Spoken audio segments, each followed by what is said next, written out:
So ನಮ್ಮ ಟ್ರಿಪ್ನ 11ನೇ ಜ್ಯೋತಿರ್ಲಿಂಗದ ಮಲ್ಲಿಕಾರ್ಜುನ ಜ್ಯೋತಿರ್ಲಿಂಗ ಶ್ರೀಶೈಲಂ ದರ್ಶನ ಮುಗಿಸ್ಕೊಂಡು ಹೋಗ್ತಾ ಇದ್ದೀನಿ.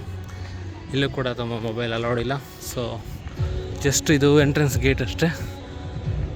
ಒಳ್ಳೆ ಕಾರ್ವಿಂಗ್ಸ್ ಇದೆ ಗೋಡೆ ಮೇಲೆಲ್ಲ. ಇದು ಫಸ್ಟ್ ಸೆಂಚುರಿ AD ಸ್ಟಾರ್ಟ್ ಆಗಿದ್ದು ಕಟ್ಟೋದಕ್ಕೆ ಟೆಂಪಲ್ಸ್. ಅಂದರೆ ಆವಾಗ ಕಟ್ಟಿದ್ದು. ಆವಾಗಿಂದ ಮೆನಿ ರಾಜರು ಅಂದರೆ ಚೋಳರು, ಪಲ್ಲವರು, ರೆಡ್ಡಿರು ಮತ್ತು ವಿಜಯನಗರ ಸಾಮ್ರಾಜ್ಯದವರು, ಛತ್ರಪತಿ ಶಿವಾಜಿ ಎಲ್ಲರೂ ಕಟ್ಟಿ ಈ ಪೂಜೆ ಮಾಡ್ತಿದ್ದಂಥ ಒಂದು ಸ್ಥಳ ಇದು.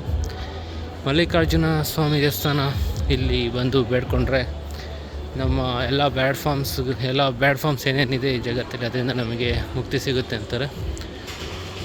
ಮತ್ತು ಮಲ್ಲಿಕಾರ್ಜುನ ಜ್ಯೋತಿರ್ಲಿಂಗಲ್ಲಿ ಹೇಗೆ ಬಂತು ಅಂದರೆ ಎಲ್ಲರಿಗೂ ಗೊತ್ತಿರೋ ಹಾಗೆ ಕತೆ.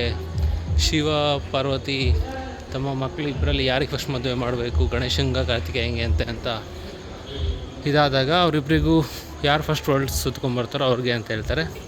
ಕಾರ್ತಿಕೇಯ ತನ್ನ ನವಿಲು ರಥ ಎತ್ಕೊಂಡು ಹೊರಡ್ತಾನೆ ವರ್ಲ್ಡ್ ಸುತ್ಕೊಂಬರೋಕ್ಕೆ. ಬಟ್ ಬುದ್ಧಿವಂತನಾದ ಗಣೇಶ ತನ್ನ ತಂದೆ ತಾಯಿನೇ ಸುತ್ತಿ ವರ್ಲ್ಡ್ ಸುತ್ತದೆ ಅಂತ ಹೇಳ್ಬಿಟ್ಟು ಅವ್ರಿಗೆ ಮೆಚ್ಚಿಸ್ತಾನೆ. ಹೀಗೆ ಗಣೇಶ ಗೆದ್ದಿದ್ದಕ್ಕೆ ಗಣೇಶನಿಗೆ ರಿದ್ದಿ ಮತ್ತು ರಿದ್ದಿ ಬುದ್ಧಿ ಸಿದ್ಧಿ ಅನ್ನೋ 3 ದೇವತೆಗಳ ಜೊತೆ ಮದುವೆ ಆಗುತ್ತೆ. ಹಾಗೆ ಗಣೇಶನ ಮದುವೆ ಆದಾಗ ಕಾರ್ತಿಕೇಯನಿಗೆ ಇದು ಬೇಜಾರಾಗುತ್ತೆ ಈ ಸಂಗತಿ ಕೇಳಿ. ಅವನು ಈ ಮಲ್ಲಿಕಾರ್ಜುನ ಇರೋ ಬೆಟ್ಟ ಶ್ರೀವಾರಿ ಅಂತಾರೆ, ಇಲ್ಲಿ ಬಂದು ಬ್ರಹ್ಮಚರ್ಯ ಆಚರಿಸ್ತಾ ತಪಸ್ಸಿಗೆ ಕೂರ್ತಾನೆ. ಹಾಗೆ ಶಿವ ಪಾರ್ವತಿ ಅವನ ಅವಾಗ ನೋಡೋಕ್ಕೆ ಇಲ್ಲಿ ಬರ್ತಾ ಇರ್ತಾರೆ.